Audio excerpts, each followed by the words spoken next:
Welcome to today's Explainer. We've got a wildly gripping and frankly terrifying story straight out of regional folklore today. We're talking about a fateful road trip to the Konkan region of Maharashtra that spiraled into a desperate, all-out fight for survival. But we aren't just going to tell a spooky campfire story here. We're going to break this down as a fascinating case study in supernatural mechanics and human psychology. We'll map out exactly where things went wrong, look at the ignored warnings, the mind-bending spatial anomalies they encountered, and the ultimate deadly cost of pure stubbornness. Okay, let's dive right into this. What exactly is a Chalawa? Well, let me tell you, this isn't your standard ghost dragging chains in a white sheet. A Chalawa is a living illusion. It's a highly deceptive supernatural entity that essentially weaponizes reality against its victims. It mimics real people, it manipulates the environment, and it creates these incredibly elaborate, terrifying traps. The key word you need to remember here is deceptive. It doesn't just jump out and attack you. It lures you in, plays with your perception, and isolates you until it is way too late. To really grasp how things went so horribly wrong, we need to look at the timeline of the night.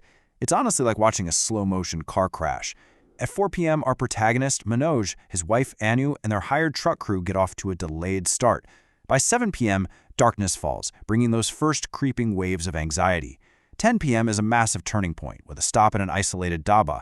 Midnight is when the true supernatural onslaught hits, and then it's just a raw struggle to survive until 5 a.m. when dawn finally breaks.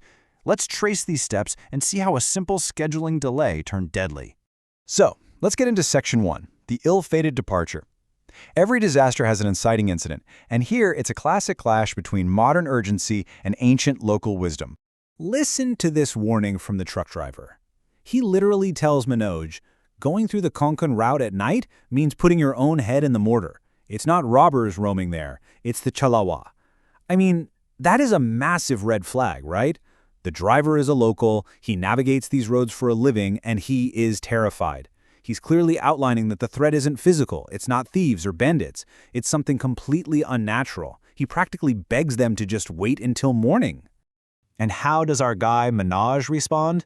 Ghosts and the Chalawa are all nonsense. Yep, he completely dismisses it. The crucial takeaway here is that Manoj's hyper-logical, modern mindset entirely blinds him to the danger. He just got a new job transfer, he needs to be at the office the next morning, and he treats this terrifying local warning as nothing more than a silly superstition. This sheer arrogance, putting a corporate schedule ahead of basic survival rules, is exactly what invites the entity right in. Moving right along to Section 2, warnings at the dhaba. Fast forward a few hours, it's pitch black, they are hitting the dense jungle route, and they are forced to pull over for food.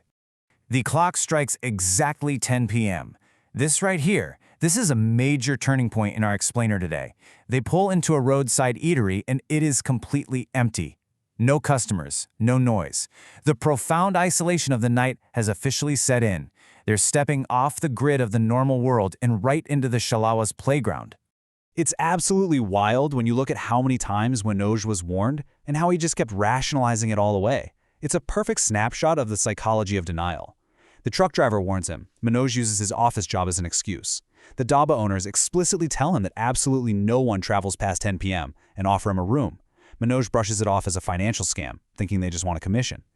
Even his own wife, Anu, begs him to listen to the locals, and he basically gaslights her, telling her she's being brainwashed. The pattern is crystal clear. Manoj is aggressively ignoring a compounding series of genuine red flags.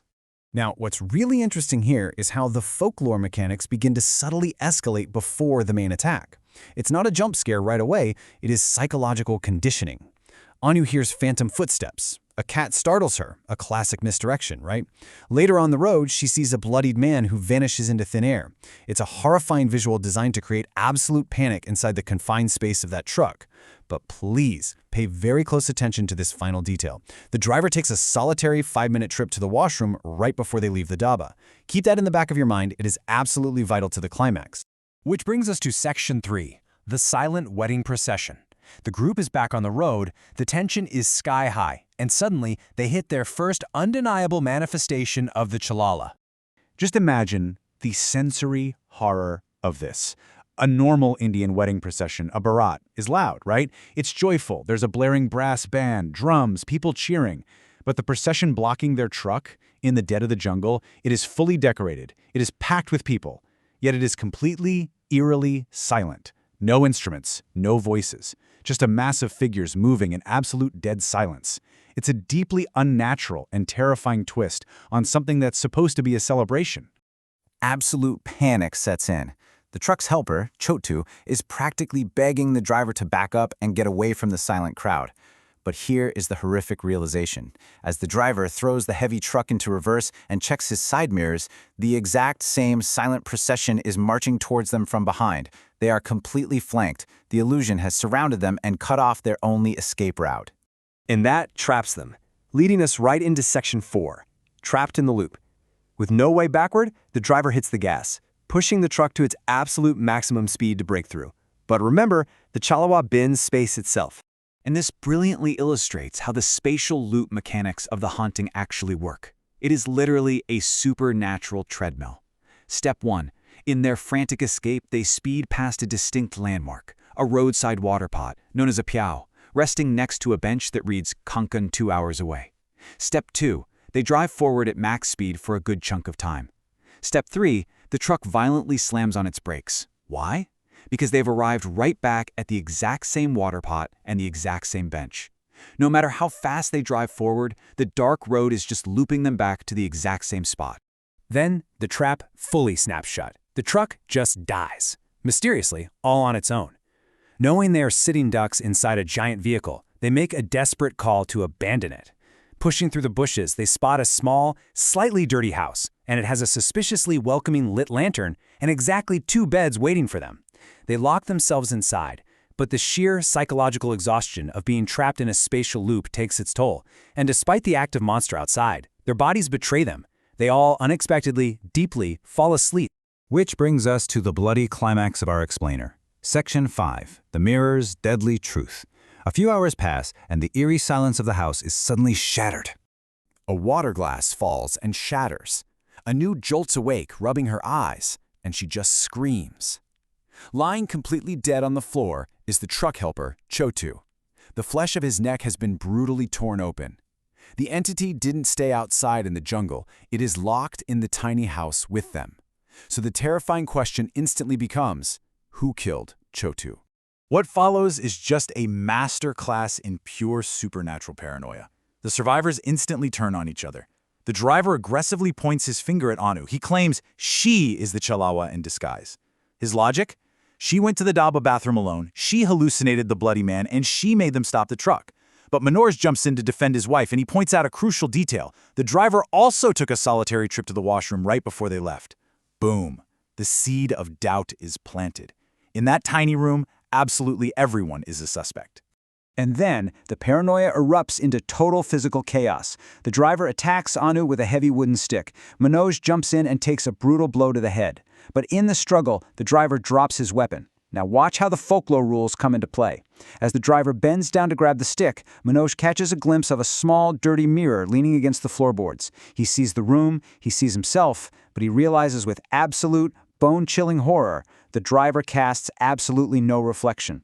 The man they have been trusting, the man leading them through the jungle since the Daba, has been the Chalawa the entire time. No way, right? Pure adrenaline kicks in. Realizing the monster is literally right in front of him, Manoj acts on raw survival instinct. Step 1. He grabs the heavy clay water pot and just smashes it directly over the Chalawa's head. Step 2. While the thing is stunned, he scoops up the fallen stick and rains down violent blows on it. Step 3. Without sticking around to see if it's dead, Manoj grabs Anu's hand, throws open the door, and they bolt blindly back into the terrifying jungle night. They run and run until their lungs burn. And then, the ultimate rule of this regional folklore saves them. Dawn breaks. As the very first rays of sunlight hit the asphalt of the Kankan road, the illusion shatters. The sun's light immediately strips the Chalawa of its power to manifest and pursue them. The nightmare simply evaporates into the morning mist, and shortly after, a passing bus rescues the deeply traumatized couple.